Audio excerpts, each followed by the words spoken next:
जाए कमाए कमाए कमाए, घर में मिले रोजगार। बेटा बहरी न जाए कमाए कमाए कमाए, घर में मिले रोजगार। BA MA में साल न बिगड़े हो, BA MA में साल न बिगड़े। चुनी हनी मन सरकार, चुनी हनी मन सरकार। भैया बनाला आपन बिहार, खाई के मगहिया पान। चल भैया देखे बिहार। सुबह के बजे हैं 10। नमस्ते, मैं राशिद, मेरे साथ मेरे सीनियर कोलीग मनीष अवस्थी भी हैं। याद रखिएगा कि 3 घंटे हो चले हैं। सारण, चंपारण, वैशाली, मगध का एक तरफ चुनाव चल रहा है, वहीं दूसरी तरफ चंबल और ग्वालियर में भी चुनाव चल रहा है। चंबल और ग्वालियर का चुनाव तय करेगा कि मध्य प्रदेश में सरकार कितनी मजबूत रह जाएगी या फिर नहीं, स्थिरता रहेगी या फिर नहीं। लेकिन बिहार में एक अणे मार्ग यानी कि 10 नवंबर के दिन मुख्यमंत्री आवास पर चेहरा कौन सा होगा, इसका फैसला करने वाला दूसरा चरण। 3 घंटे से मतदान जारी है। सात समंदर पार भी आपको लेकर के चलेंगे। अमेरिकी चुनाव के बारे में भी बातचीत होगी, लेकिन शुरुआत ब्रेकिंग न्यूज के साथ। सुबह 9:30 बजे तक लगभग 68% मतदान दर्ज किया गया है। पटना में 9 बजे तक 10% मतदान हुआ है। समस्तीपुर में लगभग 9.5% मतदान हुआ है। अभी तक की जो जानकारी मिल रही है, 94 सीटें तय करेंगी आखिरकार बिहार किसका होगा। इस वक्त की बड़ी खबर, अलग अलग जगहों से जो मतदान का प्रतिशत आ रहा है। समस्तीपुर में 9.38%, पटना में 10% वोटिंग दर्ज। सुबह 9:30 बजे तक के ये आंकड़े आपके टीवी स्क्रीन पर। बिहार में दूसरे चरण का मतदान जारी। 8 तस्वीरें बिहार के अलग अलग जगहों से, 8 तस्वीरें। पटना, राजेंद्र नगर, वैशाली, हाजीपुर, सीतामढ़ी, राघोपुर, खगड़िया, छपरा। मुझे ऐसा लगता है कि इन 8 तस्वीरों से अलग हट करके हमें 3 दिग्गजों को जरूर दिखाना चाहिए, या 2 दिग्गजों को अगर आप दिखा पाएं तो वो जरूर आप दिखाएं। तेजस्वी यादव अब से थोड़ी देर पहले, लगभग आधा घंटा पहले, चुनाव में वोट डालने के लिए पहुंचे थे। राबड़ी देवी उनके साथ में थी। राबड़ी देवी और उनके परिवार ने पटना में अपने वोट का इस्तेमाल किया। बिहार के मुख्यमंत्री नीतीश कुमार को भी दिखाया जाए, क्योंकि बिहार के मुख्यमंत्री ने निकल करके ज्यादा कुछ नहीं बोला, बस ये कहा कि सभी को मतदान करना चाहिए।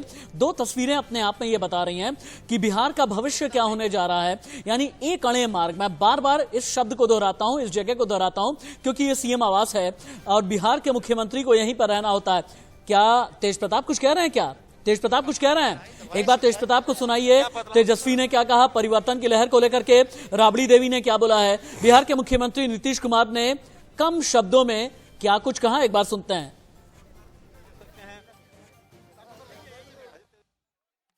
तेजस्वी जी, मुद्दा क्या है? कमाई, पढ़ाई, दवाई, सिंचाई। क्या बदलाव की लहर बढ़ रही है क्या? एकदम एकदम।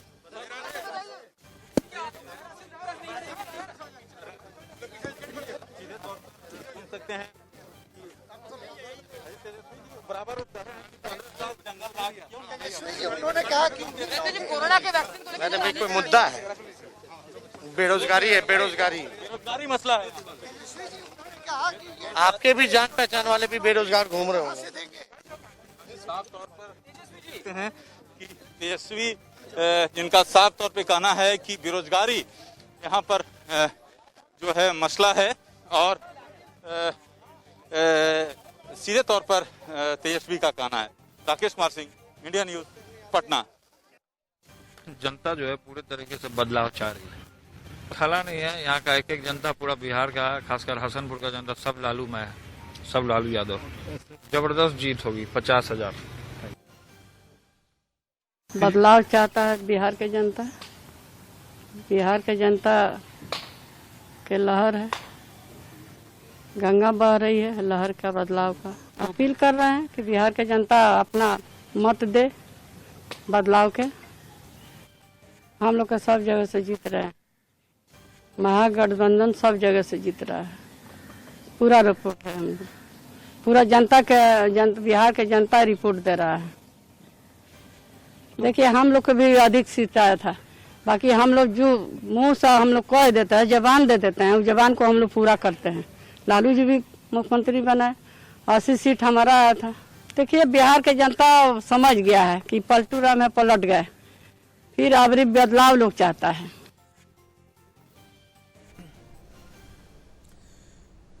कुछ देर पहले की हम तस्वीरें आपको दिखा रहे हैं। बिहार के मुख्यमंत्री नीतीश कुमार जब अपना वोट डालने के लिए पहुंचे थे, हालांकि मीडिया के कैमरों ने उन्हें फॉलो किया, उनसे सवाल करने की कोशिश की गई कि कुछ तो बोलें, तेजस्वी पर बोलें, तेज प्रताप पर बोलें, कांग्रेस पर बोलें, कुछ तो उन्हें बोलना ही चाहिए। लेकिन नीतीश कुमार ने कुछ भी नहीं कहा, बस ये कहा कि सभी को अपना मतदान करना चाहिए।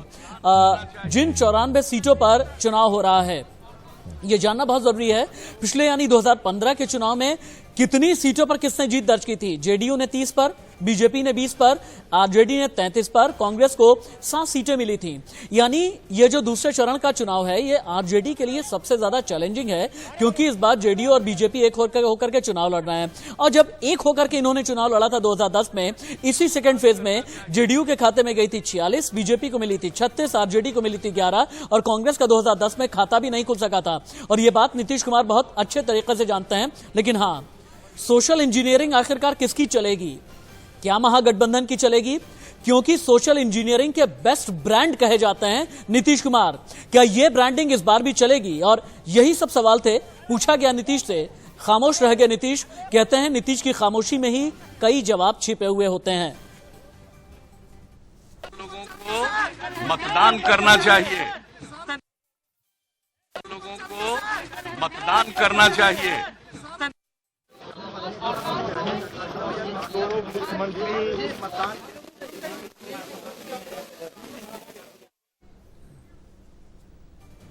जी हाँ राशिद, जिस तरह से आपने बताया, केवल 3 शब्द उन्होंने कहे, मतदान करना चाहिए। नीतीश कुमार बहुत ही सधे हुए अंदाज में खुद को बचते बचाते निकल गए। लेकिन जहां तक बात की जाए, क्योंकि अभी और तीसरा चरण बाकी है और उसके लिए लोगों तक पहुंचना जरूरी है, लेकिन एक बात, बिहार चुनाव को लेकर नेताओं ने जो वायदे किए वो पूरे हुए या नहीं हुए, या होंगे या नहीं होंगे, निरर्थक साबित होंगे या सार्थक साबित होंगे, ये नतीजों के बाद पता चलेगा। लेकिन चुनावी चौराहे से ज्योति और सुशील ने जो वादा किया था, ये अदरक वाली कूट कूट के चाय राशिद, चुस्की तो बनती है। आइए हम आपके लिए चलते हैं चुनावी चौराहे ज्योति और सुशील के पास। Presented by Havells, making a difference. Co-presented by Dabur Amla Aloe Vera Hair Oil, long, strong and shiny hair. Associate sponsor Dabur Dant Rakshak, Tej germ से सुरक्षा।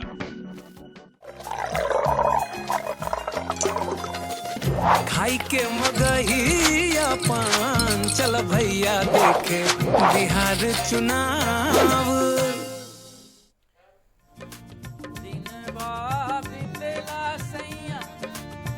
बटिया जो हत तोरा, अरे बटिया जो हत तोरा, रतिया बीतेला जागी जागी रे विदेशिया। हाँ, रतिया बीतेला जागी जागी रे विदेशिया। काजी मैडम, पान खाइएगा? ये कौन चीज है जी? काजी भाजी का पान के साथ में कौन चाय पीता है? तो आप खिलाइए ना। का मट्ठी। ए भाभी का आपका ही अंडा कब तक ऐसे रखेगा? एको को फूटा तो अभी देखिएगा, ये तीसरे चरण के मतदान तक जब होगा ना, तो ये सब जो है तो आपका शतुरमुर्ग का अंडा बन जाएगा, बड़ा हो जाएगा। आपको क्या प्रॉब्लम है जी, बताइए। अरे हमको कोई प्रॉब्लम नहीं है, हमको तो प्रॉब्लम इस सरकार से है, कुछ भी विकास हुआ नहीं है। विकास नहीं हुआ है? अब का विकास चाहिए बताइए तो। जी कहाँ से आई हो तुम? दरभंगा। दरभंगा? अरे दरभंगा में हमारा ससुराल भी है, खड़ाजपुर में। अरे वाह। हाँ, चलना, ले चलेंगे घुमाने। पास में ही मेरा मायके भी है, ठीक है, वहाँ भी ले जाएंगे। दाल भात खिलाइएगा। हाँ, मेरी मम्मी ना तिलकोर का तरुआ बनाती है। मोदी जी आए थे उस दिन, बता नहीं रहे थे? हमारे बिहार में पान, मखान, माछ बहुत अच्छा, बहुत फेमस है, तुमको भी ले चलेंगे जी। देख ही रहे हो, अभी तो हम आत्मनिर्भर बन ही गए हैं। अच्छा एक बात बताओ, आई जो तो कोई असुविधा तो नहीं हुआ? नहीं नहीं, कुछ ज्यादा नहीं हुआ, सब सही था। रास्ता सड़क तो बहुत अच्छा है। बहुत साइकिल से आई हो ना जी? नहीं नहीं, बस से आए हैं। अच्छा, देखे जी। हाँ सुने ना। हाँ सुन रहे हैं। हाँ हमारा सड़क वड़क सब अच्छा है। देखिए लड़की है निकली है घर से। हाँ कोई डर भय नहीं है। लालटेन जोला बुत्ता। अब पूछिए भला उससे रोजगार मिला का भैया का पूछ लिए वो उसी के चक्कर में महीना से चक्कर काट रहे हैं, यहाँ से वहाँ यहाँ से वहाँ। अब सुन लीजिए का भौजी इनकी सरकार ना अभी नौकरी देंगे, टेंशन मत लो। हाँ नौकरी तो देंगे ही। आप ऐसे अब देख लीजिए पढ़ी लिखी घूम रही है। आप कह रहे हैं कि साइकिल दिया लैपटॉप दिया, तो साइकिल हो गया पंचर है। और लैपटॉप में देख रहे हैं सब मिर्जापुर 2। बड़ा आप जो है तो बात कर रही। देखिए हवा में बात मत कीजिए। आप जानती हैं भाभी पूरा बिहार का जो है युवा वो परेशान है बेचारा, दर दर भटक रहा है। यहाँ देख लीजिए आके कुल्हड़ में चाय पी रहा है और आप कह रही हैं कि नौकरी लगेगा। भाई तेजस्वी बाबू बोले हैं ना, क्या बोले हैं? कि 10 लाख गवर्नमेंट नौकरी मिलेगा। अच्छा एक बात बताइए जी, जो कहाँ से दे देंगे 10,000 नौकरी? काहे नहीं देंगे है? आदमी का सोच होना तो सब कुछ कर सकता है। खाली हवाई में बात नहीं होता। ये करेंगे वो करेंगे, ये ला देंगे, सड़क बनवा देंगे, पुल बनवा देंगे, बस ऐसे। तो भैया वो भी तो यही बात कह रहे हैं, वादा कर रहे हैं, अब निभाएंगे कि नहीं कहाँ पता, भगवान जाने। अरे निभाएंगे क्यों नहीं। अच्छा एक बात बताइए, जो गंगा सेतु पुल एक था, एक ही था ना? अब देखिए कितना सारा पुल बन गया। पुल बन गया, आधा तो बह गया, बनते ही नहीं देखी थी आप न्यूज़। अरे मेरी बात सुनिए।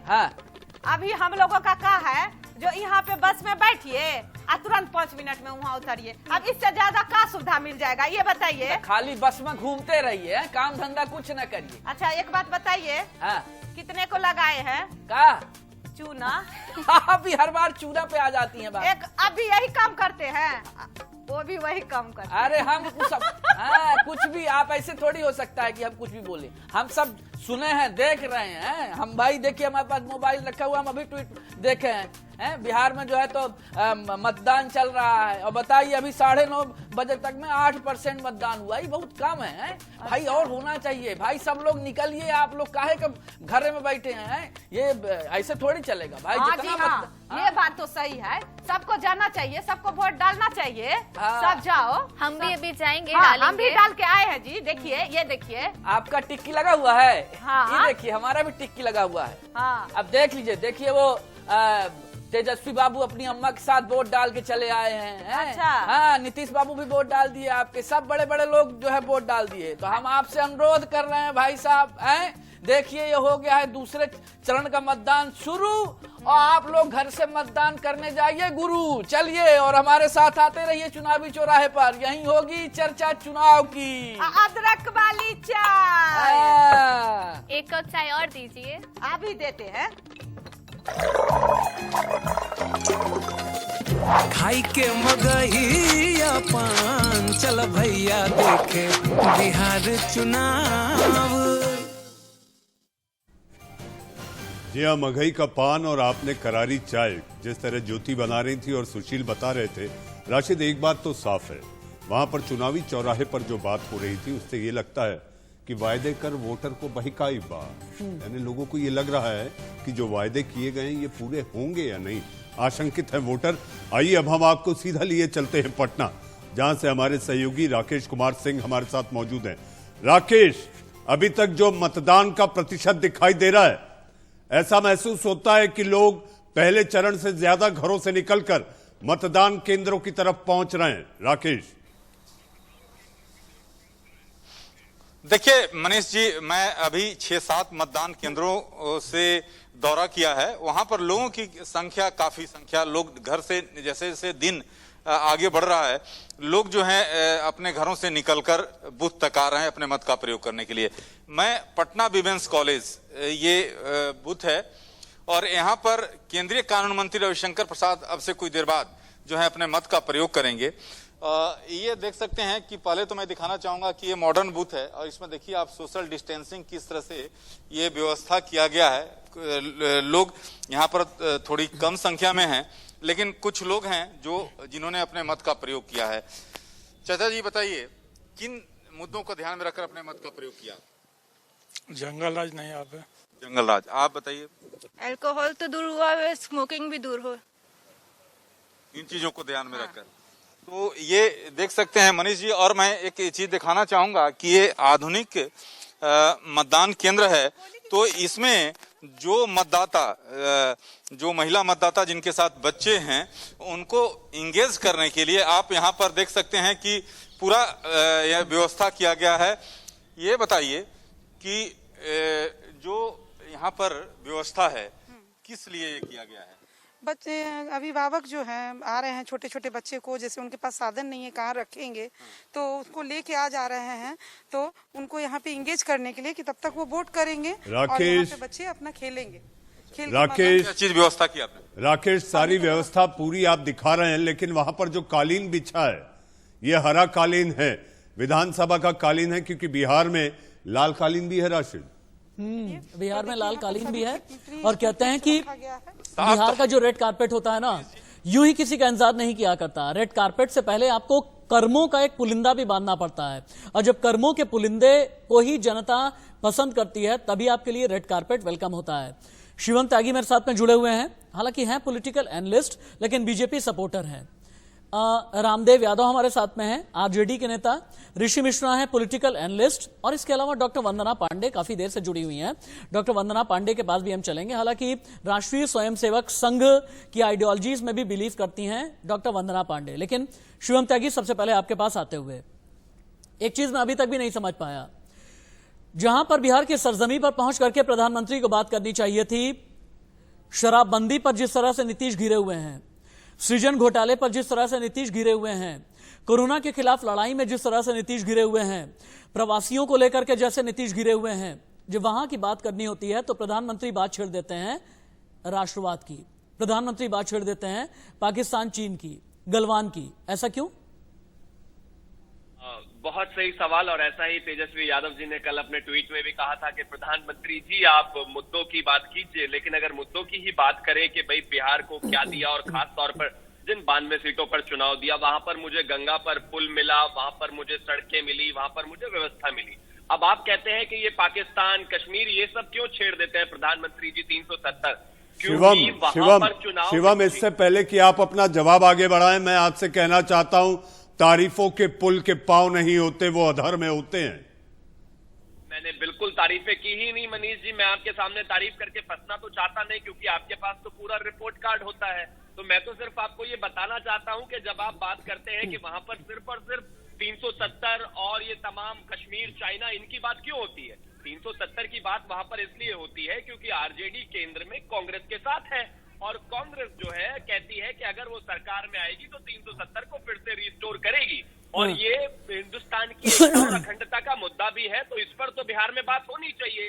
वो कहते हैं कि वो राम मंदिर से खुश नहीं है। आज हिंदुस्तान में राम मंदिर का मुद्दा सॉल्व हुआ है, ये हिंदुस्तान के स्थायित्व का भी मुद्दा है, ये हिंदुस्तान की सामाजिक एकता, ताना बाना का भी मुद्दा है। काम कर लेते हैं ना, पर बात होती है तो बिहार में जरूर होनी ऋषि मिश्रा राजनीतिक विश्लेषक, खुद बिहार के रहने वाले हैं, उन्हीं से पूछ लेते हैं। ऋषि मिश्रा, बिहार में वोट कास्ट करने जब भी आप जाएंगे, आप क्या सुनना चाहेंगे?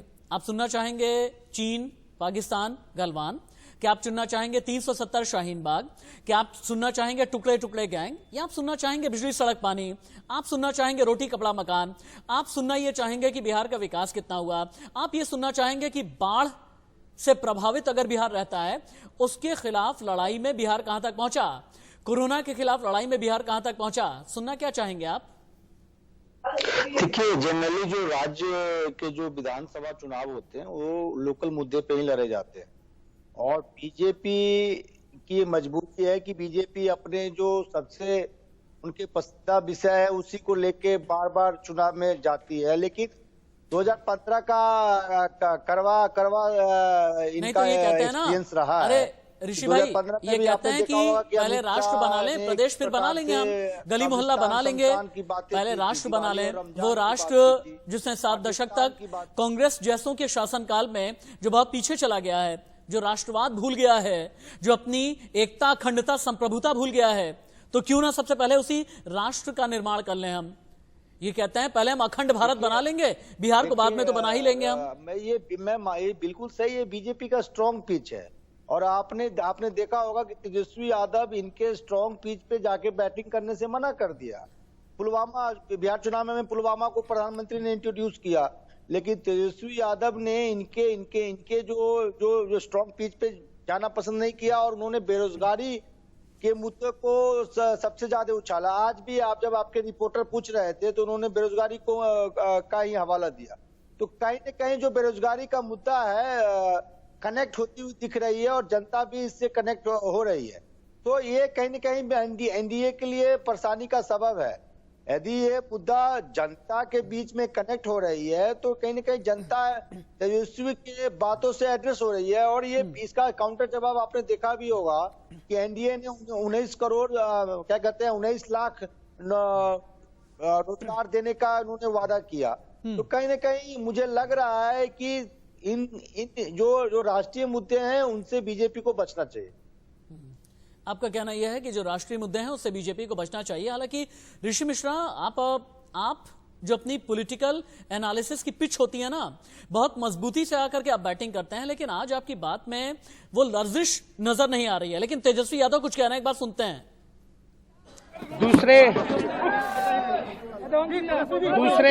दूसरे चरण का मतदान शुरू हो चुका है।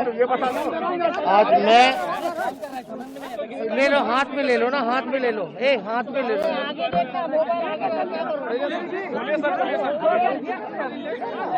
छोड़ दो यार, छोड़। दूसरे चरण का मतदान जो है वो शुरू हो चुका है और मैं सभी बिहार के लोगों से अपील करूंगा कि सभी लोग जो है मतदान केंद्र पे जाकर के इस लोकतंत्र का जो फेस्टिवल है, जो लोकतंत्र का जो त्योहार है, इसमें भागीदारी ज्यादा से ज्यादा लें। और चलिए, तेजस्वी यादव ये अपील करते हुए कि लोकतंत्र का ये महापर्व है, ज्यादा से ज्यादा हिस्सेदारी होनी चाहिए, ज्यादा से ज्यादा भागीदारी होनी चाहिए। डॉक्टर वंदना पांडे के पास में हम चलते हैं। डॉक्टर वंदना पांडे, बिहार एक ऐसी सरजमी है जहां से आप भी आती हैं और इस पावन भूमि के बारे में कहा जाता है कि यहीं पर जनेऊ आंदोलन भी चला, संपूर्ण क्रांति आंदोलन की शुरुआत भी यहीं से हुई। यहीं से आदर्शों की बात होती है, यहीं से अंग्रेजों को भगाने के लिए भी आंदोलन की, बड़े बड़े आंदोलनों की शुरुआत यहीं से हुई। जेपी से लेकर के कर्पूरी ठाकुर से लेकर के जितने भी बड़े बड़े जो सामाजिक न्याय के जनक हैं ना, यहीं से उन्होंने शुरुआत की है। लेकिन बावजूद इसके चुनाव आते आते ये आदर्श कहां पर चले जाते हैं? चुनाव आते आते बात आ जाती है बाबू साहब पर, चुनाव आते आते बात आ जाती है लकड़ सुंघा पर, चुनाव आते आते बात आ जाती है 9 बेटियों पर, चुनाव आते आते बात आ जाती है जबान हल्की हो जाने पर। ऐसा क्यों? राशिद, ये देखिए, बिहार की जिस गौरव का आपने उल्लेख किया, इसमें तो कोई दो राय नहीं है कि बिहार का इतिहास, बिहार का अतीत बहुत गौरवशाली रहा है। लेकिन बिहार के जिसके कहते कि स्थापना के बाद से, बिहार का बंगाल से जब अलग बिलगाव हुआ, उसके बाद से बिहार को जो विकास मिलना चाहिए, जो स्थायी सरकार मिलनी चाहिए, वो नहीं मिली है। बिहार के इतिहास में भी रहा। उसके बाद बहुत अंतराल के बाद एक स्थायी सरकारें आई, लेकिन उन्होंने भी बिहार के विकास पर वो ध्यान नहीं दिया। इसलिए आज जो स्थितियां रही है वो बिहार को विरासत में मिली हुई है। बिहार को एक इतना विकराल रूप, लूट खसोट, भ्रष्टाचार, ये बिहार की पिछली सरकारों के द्वारा राजनीति कहते हैं कि बोई गई संस्कृति है और उसको उखाड़ फेंकने में जो वर्तमान सरकार है उसको बहुत समय लगा। अब मैं आपकी बात पे आऊंगी, 2 बातें कहूंगी। ये जो आज का चुनाव है, मैं बहुत लंबे समय के बाद मुझे समय मिला है तो मैं अपनी बात कहूंगी कि ये जो आज का चरण है, जो चरण चल रहा है, इसको मैं वीआईपी चरण कहती हूँ। इसलिए जहां पर वीआईपी के एरिया होते हैं, जो मतदान क्षेत्र होते हैं, वहां का मतदाता का व्यवहार भी कुछ दूसरी तरह का होता है। वो अपने व्यक्तिगत नेता से व्यक्तिगत तौर पर भी प्रभावित रहता है और उनका एक मैजिकल इम्पैक्ट भी होता है उस पर। तो ये एक बात है। दूसरी बात मैं और कहना चाहूंगी कि बिहार की जनता के वोटिंग बिहेवियर को जज करना इतना आसान नहीं है। जो दिखता है परिणाम कभी कभी उसके बिल्कुल उलट आते हैं। तो ये स्थिति एक ऐसी है जिसका बहुत गहनतम विश्लेषण किया जाना चाहिए।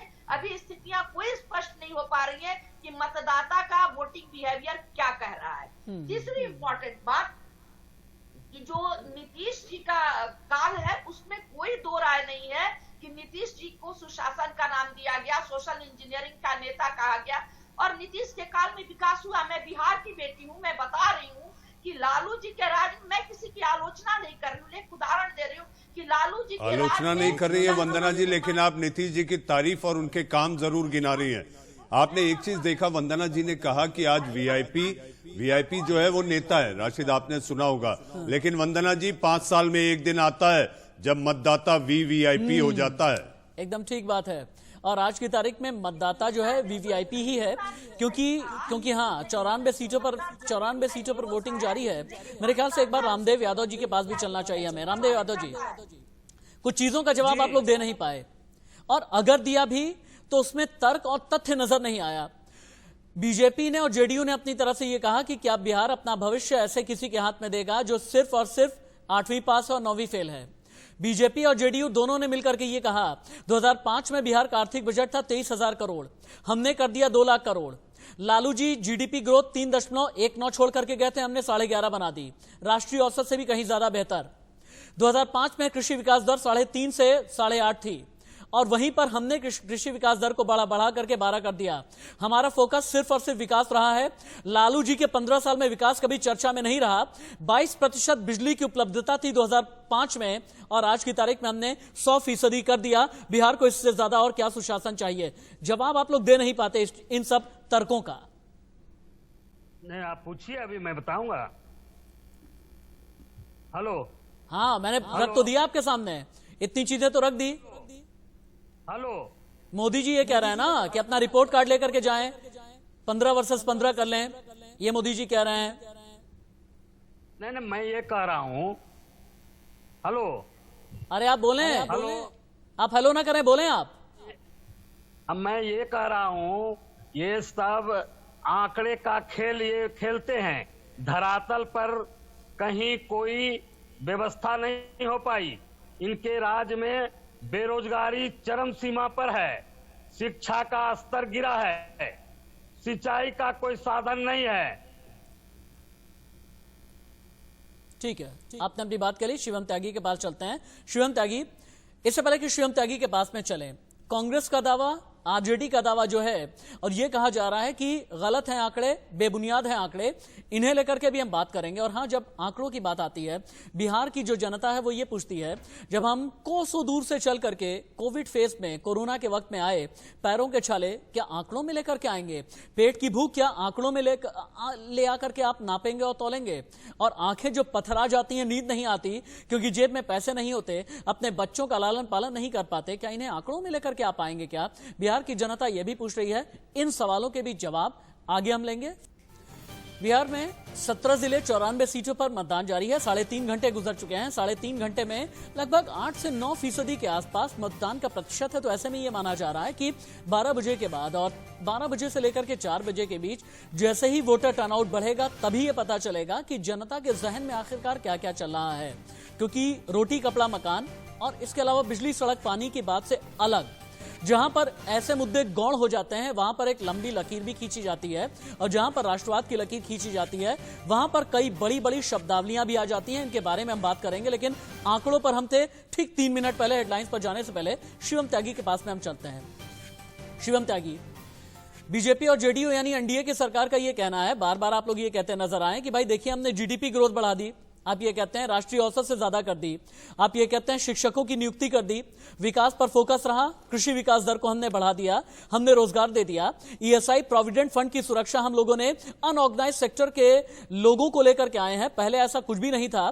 जंगल राज में 15 साल में लूट हुई, लेकिन हम लोगों ने 2200 पुलों का निर्माण कर दिया 15 साल में। इस तरह की बातें आप कहते हैं, लेकिन सवाल बहुत बड़ा है।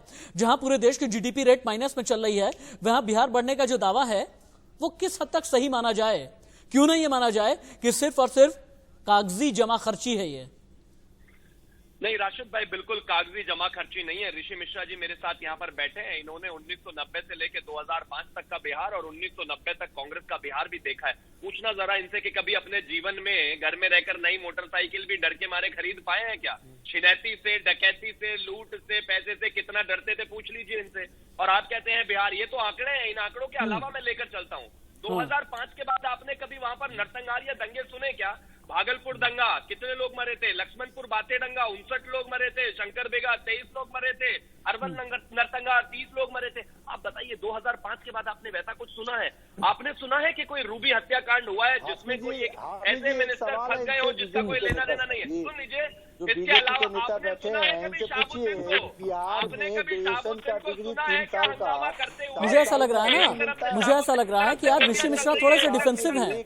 मुझे ऐसा लग रहा है कि ऋषि मिश्रा जितने अग्रेसिव होते हैं आज है नहीं, बहुत डिफेंसिव मोड में है ऋषि, क्योंकि इन्हें भी ये पता है ना कि जिसके डिफेंस में या जिसके लिए बैटिंग करने के लिए आगे आने वाले हैं उसके खाते में कौन कौन से घोटाले हैं। उसके खाते में विकासहीन बिहार है, शिक्षा, सड़क, स्वास्थ्य, बिजली, इन सभी के मामले में बहुत पिछड़ा हुआ बिहार है। मेधा घोटाला है, लेक्चरर नियुक्ति घोटाला है, इंजीनियरिंग प्रवेश परीक्षा घोटाला है, नॉन बैंकिंग घोटाला है, अलकतरा घोटाला है, पोषाहार घोटाला है, दवा घोटाला है, ये घोटाला है, वो घोटाला है। और यही एक वजह है कि आज ऋषि मिश्रा बहुत अग्रेसिव होकर के शिवम त्यागी का जवाब दे नहीं पा रहे हैं। 2015 में 2014 में एसएससी का जो एग्जाम का फॉर्म भरा था, डॉक्टर पांडे आ रहा हूं आपके पास। आज तक एग्जाम नहीं हो पाया है। शिवम जी थोड़ा स्टडी करके आया करें, शिवम भाई थोड़ा स्टडी करके आया करें। एसएससी का 2014 में जो फॉर्म भराया है उसका अब तक एग्जाम नहीं हुआ है। ये आप विकास देना चाहते हैं। माना कि लालू यादव के टाइम में जंगल राज था, लॉ एंड ऑर्डर खराब था, लेकिन नेशनल क्राइम रिकॉर्ड ब्यूरो का रिपोर्ट देखिए 2005 जब से 15 साल से जो एनडीए की सरकार है उसमें भी हालात कोई बेहतर नहीं है। और आपने भी एक से एक बाहुबलियों को टिकट दिया है। जहां तक एनडीए की बात है, धूमल सिंह कौन है? धूमल सिंह कौन है? हम आपसे पूछते हैं धूमल सिंह कौन है? धूमल सिंह कोई गांधीवादी विचार का आदमी तो है नहीं। आपने भी तो एक से एक बाहुबलियों को टिकट दिया। ऋषि मिश्रा जी, ऋषि मिश्रा, काली पांडे कौन है?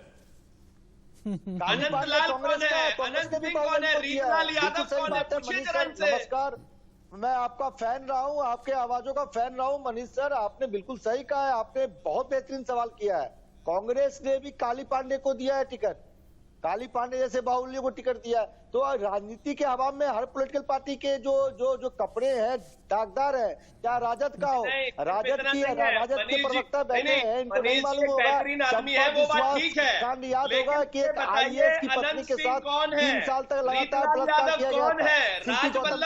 लालू कांड में लालू यादव के टाइम में हुआ था। और मेरे ख्याल से एक बार रामदेव यादव, डॉक्टर वंदना पांडे के पास हमें जाना चाहिए। ठीक है, आप दोनों ही लोग रुक जाएं, आप दोनों ही लोग रुक जाएं। ओके ठीक है, रुक जाएं। दो चीजें हैं रामदेव यादव जी, दो चीजें हैं रामदेव यादव जी। आपको याद होगा यूपी के लड़के के नाम से एक नया नारा गढ़ा गया था आज से ठीक 3 साल पहले, लगभग 3.5 साल पहले, जब यूपी में राहुल गांधी और अखिलेश एक साथ में आए थे, डबल युवराज। यहां पर भी डबल युवराज एक साथ में आए हैं। यहां पर डबल युवराज के वाकई में कोई कुछ गेम चेंज कर सकेंगे, पहला सवाल। और अगली बात यह है, आप लोग तो चुनाव लड़ भले ही रहे हैं और चुनाव लड़ने में आप जबान से अपनी बातें कह भी रहे हैं, लेकिन मोदी तो बहुत कम शब्दों में बहुत बड़ी बातें कह करके चले गए हैं। मां तुम छठ की तैयारी करो, तुम्हारा बेटा दिल्ली में बैठा हुआ है। यानी यहां पर तो प्रधानमंत्री नरेंद्र मोदी ने छठ की तैयारी भी करा दी है। देखिए, मैं आपको कह रहा हूं, हमारे नेता तेजस्वी प्रसाद यादव जी ने पिछले 15 साल के बारे में उन्होंने माफी मांगा है। मैं आने वाले ये जो नीतीश सरकार की जो 15 साल की स्थिति है उसके बारे में सवाल उठाया है। अच्छा, माफी मांगा है और यही एक वजह है, अभी समझ में आया। तभी पोस्टर से लालू प्रसाद यादव का चेहरा गायब था, यही एक वजह है क्या? अच्छा, तेजस्वी यादव ने इसीलिए माफी मांगी है क्या? नहीं, पिछला मैं रामदेव यादव जी, यही एक वजह है क्या? तस्लीमुद्दीन का करप्शन याद नहीं है क्या आपको? याद नहीं है आपको? साधु यादव का आतंक भी है आपको याद? ऋषिलाल यादव, अनंत कुमार जिनको टिकट देकर बिठाया हुआ है वो याद नहीं है क्या? बिहार भूला नहीं है। अरे बिहार भूला नहीं है। 1990 तक शिवम त्यागी, बिहार भूला नहीं है कि आप भूले की अगर बात कर रहे हैं तो मुझे ऐसा लगता है आपने 5 महीने में सब कुछ भूल गए। जिसके नाम के पोस्टर लगाए थे, न भूले हैं न भूलने देंगे। कहां है सुशांत? न भूले हैं, आपने बिल्कुल सही कहा मनीष जी, न भूले हैं न भूलने देंगे। बिहार के बेटे के साथ खड़ी पूरा केंद्र सरकार भी, राज्य सरकार भी, और बिल्कुल झूलने नहीं देंगे। जिनके लिए बैटिंग कभी कभी पीछे से जो बैकडोर से जाके ऋषि मिश्रा जी करते हैं, वो तो वो लोग हैं जिन्होंने 65 दिन तक FIR नहीं करी थी और वो हंस रहे हैं बराबर में बैठ के। अरे बिहार के बेटे की जान गई है और आप यहाँ हंस रहे हो, आप हंस रहे हो सुशांत सिंह राजपूत पे, आप हंस रहे हो। बिहार भूला नहीं है, भूलेगा भी नहीं। 1990 तक कांग्रेस ने 1990 तक कांग्रेस ने फैक्ट्रियां बंद की थी। 2012 डेविएट मत कीजिएगा, बहुत सीधा सवाल था मनीष जी का। मनीष जी का सवाल एकदम सीधा था कि बड़े बड़े पोस्टर लगाए गए थे ना, बड़े बड़े पोस्टर लगाए गए थे, न भूले हैं न भूलने देंगे। कहां गए सुशांत? आप लोगों के मुद्दे में कहां हैं? सुशांत की हत्या, इस तरह की बातें। इधर डीजीपी साहब जो है किनारे लगा दिए गए, डीजीपी साहब के साथ गेम कर दिया गया और उधर सुशांत भुला दिए गए। जेडीयू ने डीजीपी के साथ गेम किया और बीजेपी ने सुशांत को भुला दिया। इस बात से तो इनकार नहीं करेंगे ना आप? बिल्कुल करूंगा, इनकार क्यों ना करूं। तो मुझे लगता है आप भूल गए साहब, वो बेचारे इलेक्शन के लिए बार बार वीआरएस लेते हैं और आप लोग जो है पर्दे के पीछे से गेम करते हैं। नहीं शिवम त्यागी, गलत है ये। जवाब देने का मौका दीजिए। बेचारे बार दो बार वीआरएस ले लेते हैं, मुझे तरस आता है। बड़े इतनी उम्र हो गई है उनकी, आप भूल गए, अपनी उनकी डिजायर है, ख्वाहिशें हैं, बात करते हैं आप। दो बार वीआरएस लिया शिवम जी, क्या बात करते हैं आप? अरे एक बार तो लड़ा देते, अरे एक सीट लड़ा देते आप लोग, कह देते कि चलिए ठीक है। हमने आप भूल गए। आप देख रहे हैं किस तरह से आतंक चल रहा है, किस तरह से शिवसेना के सारे लोग आकर कहते थे कि ये आत्महत्या। रॉबिन हुड पांडे बेचारे बन रहे थे वो, रॉबिन हुड पांडे को आप लोगों ने दरकिनार कर दिया। इन्वेस्टिगेट शुरू की, आपने देखा कि एनसीबी किस तरह से काम कर रही है, भूले हम नहीं। कहाँ की बात कहाँ लेकर के जा रहे हैं? मैं कहता हूँ सुशांत आप जाते हैं महाराष्ट्र, मैं कहता हूँ Robin Hood Pandey, DGP Gupteshwar Pandey, आप कहते हैं मातोश्री। मैं समझ नहीं पा रहा हूँ। डॉक्टर वंदना पांडे को लेकर के आते हैं। डॉक्टर वंदना पांडे, एक बात कही जाती है नीतीश के बारे में, एक बात कहते हैं और वो ये कि नीतीश कुमार का एक वोट बैंक बहुत इंटैक्ट है और वो है महिलाओं का वोट बैंक। क्योंकि शराबबंदी से अगर सबसे ज्यादा खुश कोई है तो वो बिहार की महिलाएं हैं। उन्हें यह लगता है कि गृहस्थी बच जाएगी। क्या वाकई महिलाओं का रुझान फिर से इस बार नीतीश कुमार की तरफ है? बिल्कुल राशिद, महिलाओं का पूरा रुझान नहीं, समर्थन और विश्वास नीतीश के साथ है। उसकी दो वजह है। एक तो शराबबंदी का होना और दूसरा सुरक्षा। क्योंकि याद करिए कि लालू के राज में बच्चों का स्कूल से अपहरण हो जाता था और लोग डर के मारे अपने बच्चों को स्कूल नहीं भेजते थे। मैं तो बिहार की बेटी हूँ, रात को हम अगर गलत बोल रही है। लेकिन मैम गलत बोल रही है। मैं आपको एक चीज बताता हूँ। मैं इससे पहले कि मैं ब्रेक लूँ, एक चीज अपनी पीसीआर सीनियर कोलीग अनुभा से मैं एक रिक्वेस्ट करूंगा, मेरा एक सवाल हो जाने दे मैम। ठीक है, शराबबंदी की बात कर रहे हैं, कई लोग ये कह रहे हैं कि शराबबंदी के नाम पर तस्करी की जा रही है। आप एक चीज सुनिए, कुछ माइन्यूट डिटेल मैम, मेरी कुछ माइन्यूट डिटेल सुन लें मैम, ससम्मान मेरी कुछ माइन्यूट डिटेल सुन लें। आप अध्यापिका भी हैं, आप हम सभी को ये पढ़ाती हैं ना कि सबसे पहले हम सुने भी। अब मेरा एक सवाल सुने आप, चूंकि आप बिहार की रहने वाली हैं। बिहार में एक जगह अररिया आप जानती होंगी, और अररिया जिले में ही एक जगह है जोगबनी, आप ये भी जानती होंगी। जोगबनी एकदम नेपाल बॉर्डर से सटी हुई जगह है। लोग क्या करते हैं ना, जोगबनी के लोग जाकर के नेपाल में दारू पीते हैं, वहीं पर खड़े रहते हैं, बीएसएफ वालों से कहते हैं हंस करके जब दारू पूरी उतर जाएगी ना वापस से हम चले आएंगे यहां पर। इस तरह की चीजों पर कोई अंकुश नहीं लगा। शराबबंदी के नाम पर तस्करी अलग शुरू हो गई घर घर में। शराबबंदी के नाम पर आप गांव में, गली में, मोहल्ले में चले जाए ना, वहां पर लोग शराब की तस्करी अभी भी कर रहे हैं। जाकर के नेपाल से लेकर के आते हैं, धीरे से पी लेते हैं। अररिया से लेकर के जोगबनी तक और जोगबनी से लेकर के न जाने कितने ऐसे केसेस मैं आपको बता दूं। क्यों ना ये कहा जाए कि ये बूमरैंग कर गया है। नहीं, चारों तरफ, झारखंड के बॉर्डर पर, उत्तर प्रदेश के बॉर्डर पर, बंगाल के बॉर्डर से सीधे इसके जो अधिकारी हैं, पुलिस के लोग हैं, ये तस्करी करा रहे हैं और भ्रष्टाचार के अखंड में डूबे हुए हैं। ये सरकार पूरी तरह से नीतीश की फेल है। इस बार जनता इसको जवाब देगी। 10 तारीख को आप देखेंगे प्रचंड बहुमत से महागठबंधन जीतेंगे और तेजस्वी प्रसाद यादव जी का कोई मुकाबला नहीं है। हालांकि रामदेव यादव जी जैसे जो नेता है ना, कुछ बहुत ही धारा प्रवाह बोलते हैं, बड़ा आनंद आता है सुनकर के, जो कहते हैं कि प्रचंड बहुमत से हम सरकार बनाएंगे, हमारा रूप जो है बहुत विराट है, हम बहुत प्रबल हैं, हम बहुत अटल हैं। और बड़ी अच्छी बात होती है कि शब्दकोश की कमी नहीं होती है बिहार में, कभी भी शब्दकोश की कमी नहीं होती है, क्योंकि मेरा खुद भी ये मानना है कि बिहार में शिक्षा से लेकर के राजनीति तक बहुत उपजाऊ जमीन है। लेकिन यहीं पर जब आदर्शों की बात आती है ना, तो आदर्श कर्पूरी ठाकुर के याद नहीं आते। आदर्शों की जब बात आती है तो वहां पर लकड़ सुंघुआ जैसे शब्द जो हैं आ जाते हैं बिल्कुल पूरी तरह से सामने, यानी धुरी में आ जाते हैं। और यहीं पर सामने आ जाती है 9 बेटियों जैसे बयान, यहीं पर सामने आ जाती है जबान पर गालियां, यहीं पर सामने आ जाते हैं ऐसे शब्द जिनमें वाकई में आदर्श नहीं होता। लेकिन एक ही चीज मैं कहूंगा, चुनाव इस बार का सारण में है, चंपारण में है, मगध में है, वैशाली में है। अपनी सांस्कृतिक जमीन के लिए, अपनी शिक्षा के लिए, अपने संस्कारों के लिए ये पावन भूमि जानी जाती है। और ये भी कहा जाता है इसी पावन भूमि से बिहार को 12 मुख्यमंत्री मिले हैं।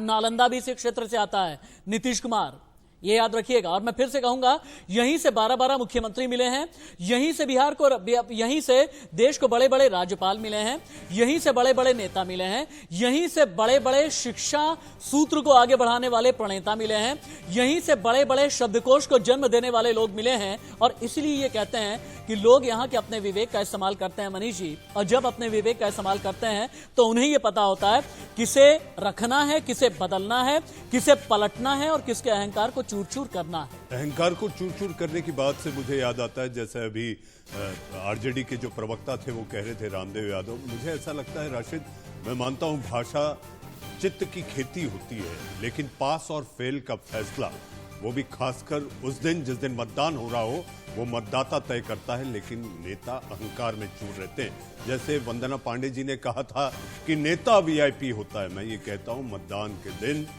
5 साल में एक बार मतदाता सबसे बड़ा वीवीआईपी होता है।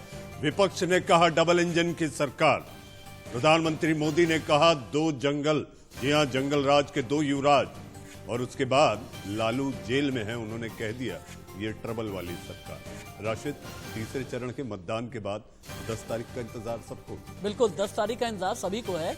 और तभी ये पता चलेगा कि एक अणे मार्ग पर दोबारा से सुशासन बाबू, या कहीं ऐसा तो नहीं सरकार एनडीए की बने और मुख्यमंत्री बीजेपी का ना हो जाए, या फिर कहीं ऐसा तो नहीं कि महागठबंधन की सरकार बन जाए और सोशल इंजीनियरिंग का फॉर्मूला काम कर जाए महागठबंधन का।